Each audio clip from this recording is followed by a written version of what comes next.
Hello दोस्तों, मैं आपकी कुमकुम भट्ट अपने यूट्यूब चैनल पे आप लोगों का स्वागत करती हूँ। तहे दिल से प्रणाम करती हूँ। सुनाने जा रहे हैं एक कजरी गीत, जैसा लगेगा आप लोग कमेंट ज़रूर बताइएगा। चलिए सुनिए आप लोग कजरी और अपना प्यार भरा कमेंट ज़रूर करिएगा।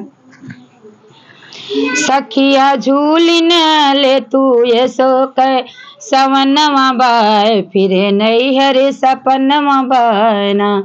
सखिया झूली न ले तू ये सो कै सवनवा बाय फिरे नहीं हर सपनवा बायना।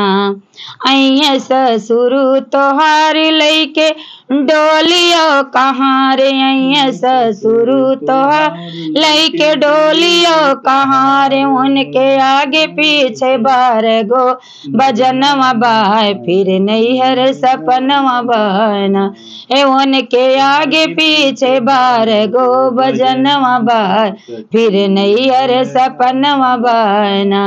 सखिया झूली न ले तू ये सो कै सवनवा बाय फिर नहीं हर सपनवा बायना।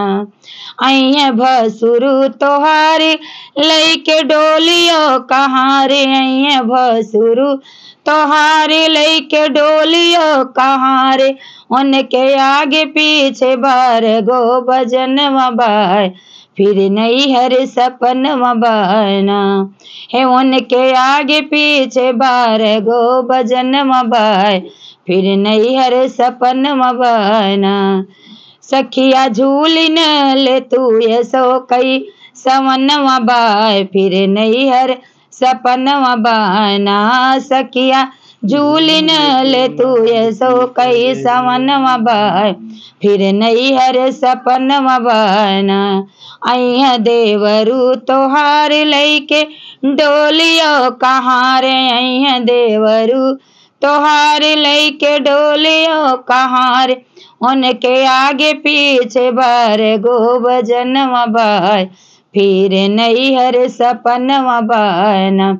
हे उनके आगे पीछे बार गो बजनवा बाय फिर नहीं हर सपनवा बायना।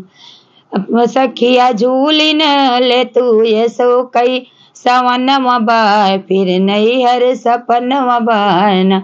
सखिया झूली न ले तू ये सो कई सवनवा बाय फिर नहीं हर सपनवा बायना। हेलो दोस्तों, हमारी कजरी गीत कैसी रही कमेंट में जरूर बताइएगा। फिर मिलती हूँ नेक्स्ट वीडियो में, तब तक के लिए बाय बाय।